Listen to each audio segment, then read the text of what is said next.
Bonsoir et bienvenue dans cette émission Parlons Nutrition réalisée par le Serin, le Centre de recherche et d'information nutritionnelle, le département santé de l'interprofession du lait.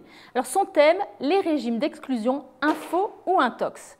Sans gluten, sans lactose ou encore sans sucre, les régimes d'exclusion sont tendance, ils font la une des magazines féminins, les rayons des supermarchés regorgent de produits sans gluten. Au-delà des vrais allergiques, beaucoup de nos concitoyens adoptent un régime d'éviction.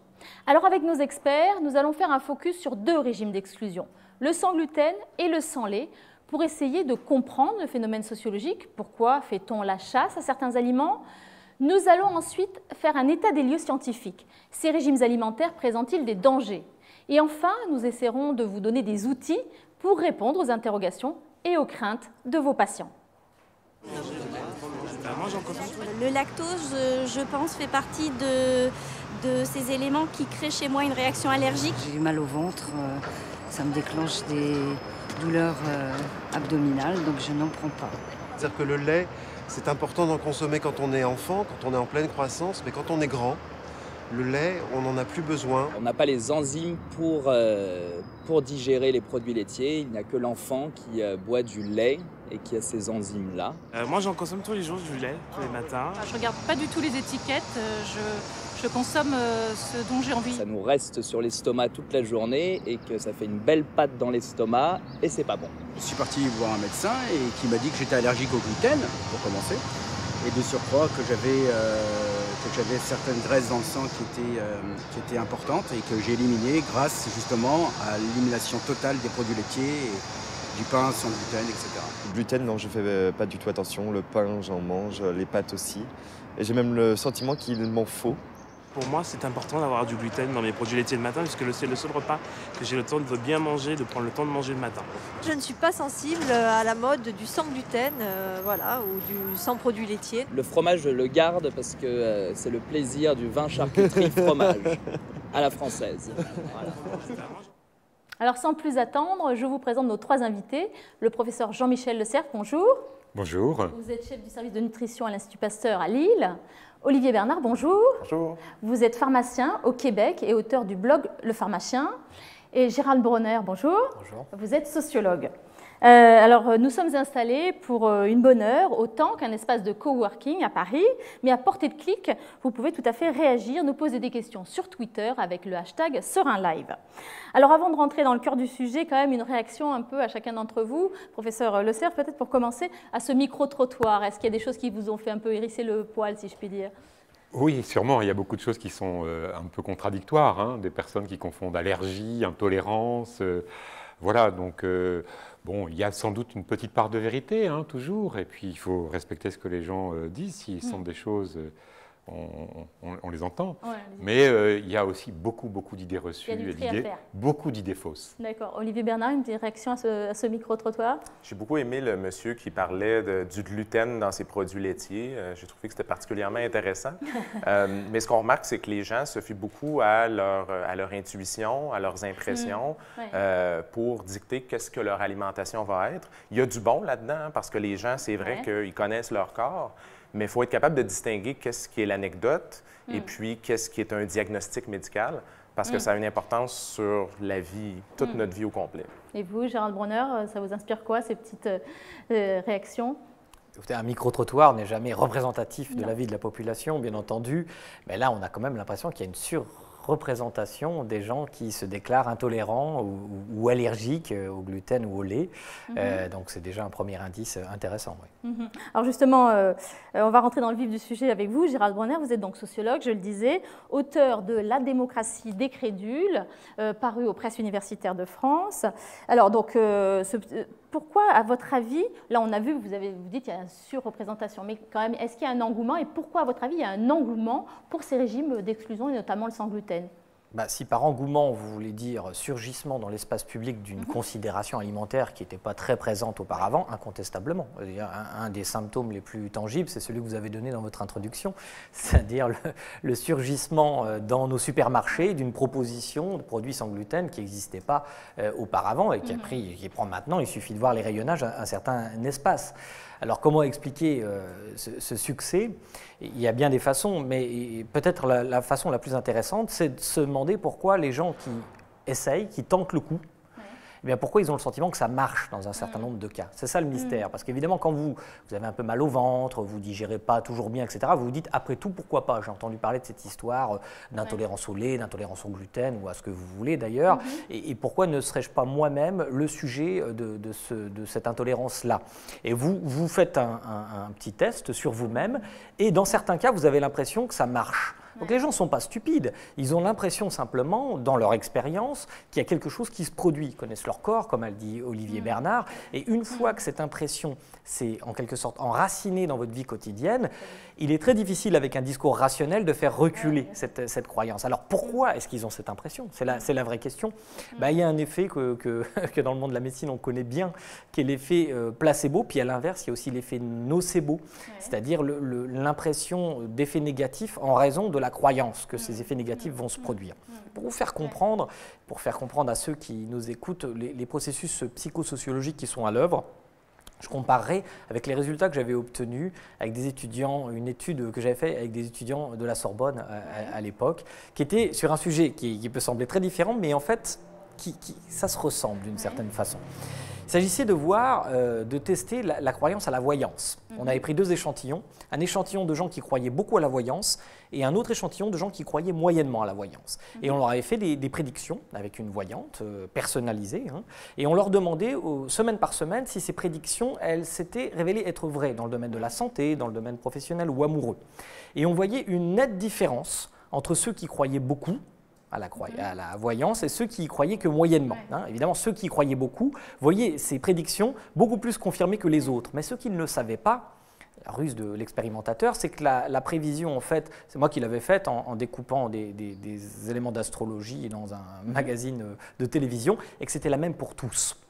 Donc vous voyez que quand vous êtes armé d'une croyance préalablement et que vous cherchez dans votre vie, dans votre impression, vous allez avoir 1000 signes qui vont confirmer votre croyance préalable. D'accord. Olivier Bernard, donc je rappelle que vous êtes pharmacien au Québec et vous êtes auteur notamment du pharmacien différencier le vrai du n'importe quoi en santé. Alors vous, outre-Atlantique, vous avez un peu une longueur d'avance souvent sur les régimes un peu bizarroïdes, on va dire. Ils existent depuis quand chez vous, outre-Atlantique, et est-ce que vous avez que du sang gluten ou du sang lactose ou du sang je ne sais quoi? En fait, depuis quand ça existe, c'est un phénomène que je dirais qui est assez récent quand même. Donc, c'est depuis quelques années, ou du moins, ça s'est beaucoup accentué dans les dernières années. Donc, évidemment, le lait, c'en est un, le gluten, c'en est un. On entend toutes sortes d'autres régimes aussi. Maintenant, il y a des gens qui disent qu'ils vont passer un mois sans sucre. Par exemple. Donc là, on n'est pas sûr, est-ce qu'il parle des glucides, est-ce qu'il parle le sucre ajouté dans les aliments, est-ce qu'il parle de produits transformés? On a le régime hypotoxique aussi qui est supposé nettoyer nos cellules, des toxines qui s'accumulent, des diètes comme la diète paléo.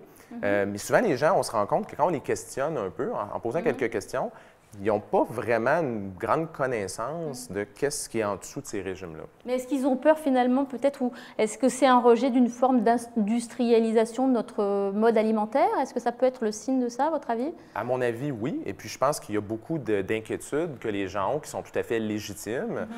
Certaines choses qu'on sait dans l'industrie alimentaire qui doivent définitivement être améliorées. Donc il y a une forme de méfiance que les gens ont, mais qui commencent à un moment donné à cibler toutes sortes de choses qui ne sont peut-être pas nécessaires. Alors vous, Jean-Michel Lesserve, donc je répète, vous êtes chef du service de nutrition à l'Institut Pasteur à Lille, auteur notamment de « À chacun son poids, la santé avant tout » paru aux éditions Odile Jacob. Alors vous, selon vous, d'où viennent ces peurs alimentaires? Parce que c'est un peu de l'ordre de la peur. Oui, je crois qu'il y a beaucoup de choses qu'on pourrait dire.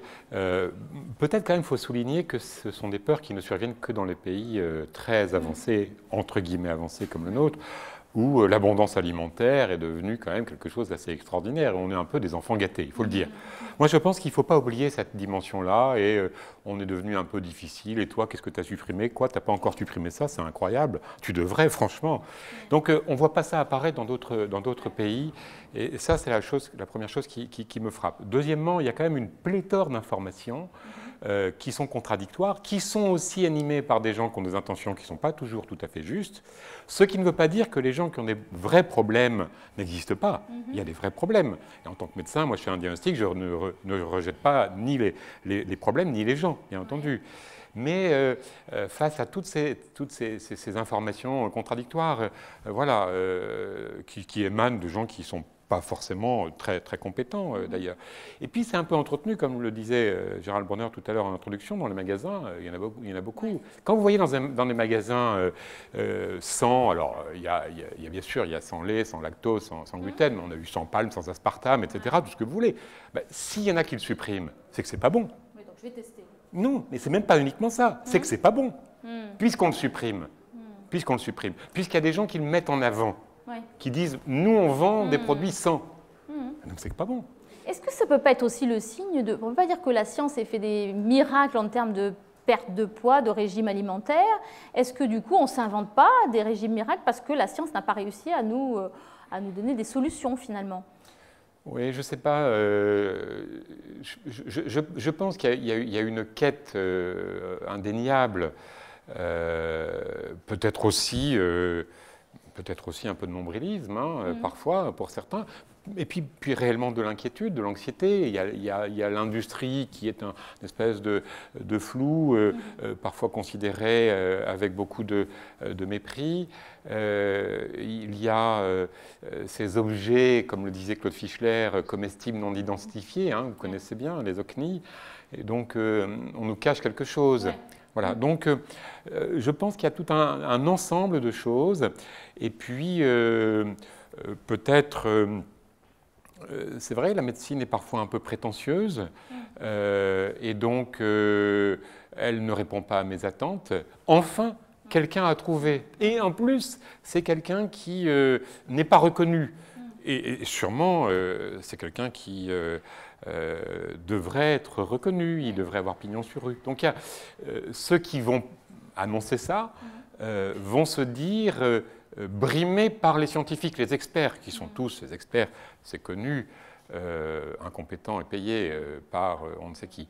Donc il y a tout un ensemble de faits, et puis après, la rumeur fait son œuvre. Enfin, c'est votre domaine. Exactement, voilà. Pourquoi ces idées fausses, notamment sur l'alimentation, et peut-être spécifiquement sur l'alimentation, se diffusent si vite?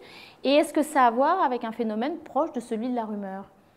Oui, incontestablement. Une rumeur, c'est tout simplement une information qui se diffuse, une information douteuse qui se diffuse. Traditionnellement, cette information…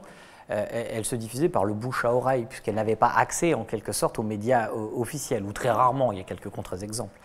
Mais ce qui s'est produit, vous l'aurez remarqué, à la fin des années 90 et au début des années 2000, c'est ce que j'appelle une dérégulation du marché de l'information, c'est-à-dire en fait une zone de porosité entre le marché conventionnel de l'information, qui était…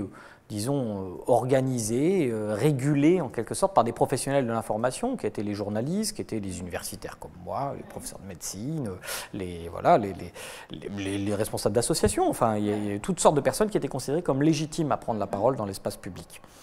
Et alors, pour le meilleur et pour le pire, parce qu'il y a des aspects très positifs là-dedans, il y a une forme de dérégulation du marché qui s'est constituée et qui a permis à certains types d'argumentation qui existent depuis bien longtemps. Il n'y a pas eu besoin d'attendre Internet pour voir ces modes d'argumentation exister. Mais auparavant, ces modes d'argumentation existaient dans des espaces de radicalité. Et cette dérégulation du marché de l'information, elle a permis à ces modes d'argumentation d'essaimer dans l'espace public. On prendrait un seul exemple qui relève de la santé publique, mais pas directement de l'alimentation, mais qui est quand même très inquiétant, qui est l'exemple des vaccins. Exactement, c'est ce que j'allais demander, on en a beaucoup parlé ces derniers temps. Est-ce que ça relève exactement du même phénomène de diffusion, j'entends Il faut faire une étude, bien sûr, spécifique pour chaque produit. Mais globalement, il y a des processus qui se ressemblent. Il faut savoir quand même que des argumentaires anti-vaccins, c'est pratiquement aussi vieux que les vaccins. Vous aviez des groupes qui soient souvent religieux, par exemple, ou même des groupes politiques qui s'opposaient à la question de la vaccination. Et donc ces argumentaires existaient, mais ils n'essaimaient pas dans l'espace public. Et ça, on le voit aujourd'hui même, disons, tout simplement par des sondages. Songez qu'au début des années 2000, il y avait environ 9% des Français qui se méfiaient des vaccins, ce qui est déjà tout à fait inquiétant. Et selon les études, on a 20 à 40% des Français aujourd'hui qui se méfient des vaccins, soit 2 à 4 fois plus, ce qui est considérable si vous supposer que cette croyance va peut-être précéder des abstentions de vaccination et peut-être qu'il va y avoir un recul de la couverture vaccinale. Pour des questions comme la rougeole, par exemple, on sait qu'en deçà de 95%, il y a une réapparition. Il y a une réapparition de cette maladie. On l'a vu notamment sur la côte ouest des États-Unis. Et ce qu'il y a de plus surprenant là-dedans, c'est que les populations qui sont touchées avec des cas de rougeole mortels sur la côte ouest des États-Unis ne sont pas forcément des populations qui manquent d'éducation, etc. Au contraire, sont des catégories plutôt supérieures, très éduquées. À tous ces médias sociaux, à tous ces... Et qui, comme il a été dit, essayent de forger en quelque sorte une culture qui se fait souvent contre l'expertise scientifique et médicale. Et si on revient juste 2 minutes sur l'alimentation, est-ce qu'il y a quand même quelque chose autour qui touche particulièrement l'alimentation, de la pensée magique, vous voyez, le lait, c'est que pour ça. Enfin, il y a des choses qui sont un peu ancestrales, voilà, des pensées un petit peu... L'alimentation est évidemment quelque chose qui est particulièrement touché par ses croyances parce que c'est ce qu'il y a de plus intime.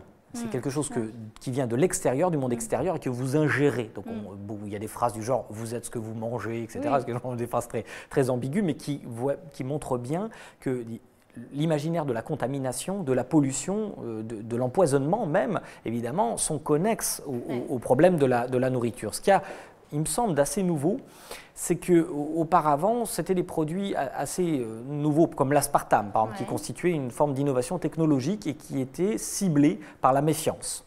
La nouveauté dans le domaine alimentaire a toujours suscité la méfiance. Je veux dire, la pomme de terre, ou plus récemment, je veux dire, les kebabs, etc. Je ne vais pas raconter ici les histoires qui tournent autour de ces nouvelles formes d'alimentation. Mais ce qui est tout à fait nouveau et d'inquiétant, c'est qu'aujourd'hui, ces rumeurs alimentaires, elles touchent aussi, pas seulement, mais elles touchent aussi des produits qui étaient, disons, traditionnels dans notre alimentation, comme le lait, en effet, ou le pain. Très bien. Passons, oui, vous voulez ajouter, bien sûr, allez-y. Il y a peut-être aussi ce désir de revenir à une alimentation ancestrale, vous avez parlé paléolithique. Autrefois, c'était mieux, c'était forcément très bien. Et il n'y avait pas l'élevage, il n'y avait pas la culture. En fait, bon, c'est tout à fait faux, bien entendu. L'espérance de vie était sûrement très courte. Et il y a une idéologie quand même derrière, c'est-à-dire rejeter à la fois l'industrialisation et puis rejeter quand même un peu la spécificité de l'homme. On voit très bien pour les produits laitiers, on le voit très bien. Il y a le discours qui fait mouche à tous les coups, c'est il n'y a pas de raison que l'homme soit la seule espèce animale à consommer le lait d'une autre espèce à l'âge adulte. Quand vous dites ça, vous êtes sûr que vous avez tout le monde qui dit « ah oui, c'est vrai ». Mais en réalité, c'est peut-être quelque chose qui n'a pas plus de sens que de dire l'espèce humaine est la seule à faire des milliers d'autres choses différentes des autres animaux. Et donc, il y a une idéologie très connue qui s'appelle l'idéologie antispéciste, contre la spécificité de l'espèce humaine. Revenons des animaux comme les autres animaux. Nous ne sommes que des animaux. Ça se voit d'ailleurs. Alors, nous avons une petite réaction sur Twitter. On nous dit, voilà, je tiens aussi à signaler qu'il y a beaucoup de spécialistes qui diffusent en fait ce type de régime. Alors, spécialistes en tout genre, quel est votre... Olivier Bernard, vous acquiescez effectivement c'est quelque chose que vous voyez? C'est quelque chose que je vois de plus en plus souvent quand je travaille à la pharmacie. Des fois, donc, des gens viennent, me disent, j'ai cessé par exemple le gluten, j'ai cessé tout ce qui contient du lactose. Puis là, on les questionne, ils me disent, c'est mon médecin qui m'a recommandé de faire ça. Puis là, en questionnant un peu plus, on se rend compte qu'il n'y a pas de test qui a été fait, il n'y avait pas nécessairement non plus de symptômes qui justifiaient une exclusion complète de ces produits-là. Puis là, on se rend compte que les professionnels de la santé sont vulnérables à ce genre d'informations-là aussi. Et puis, comme les arguments qu'on mentionnait tout à l'heure, semblent un peu banals, mais en fait ont énormément de poids, même pour des scientifiques. Alors justement, nous y reviendrons dans la troisième partie de cette émission pour voir comment peuvent réagir les professionnels de santé.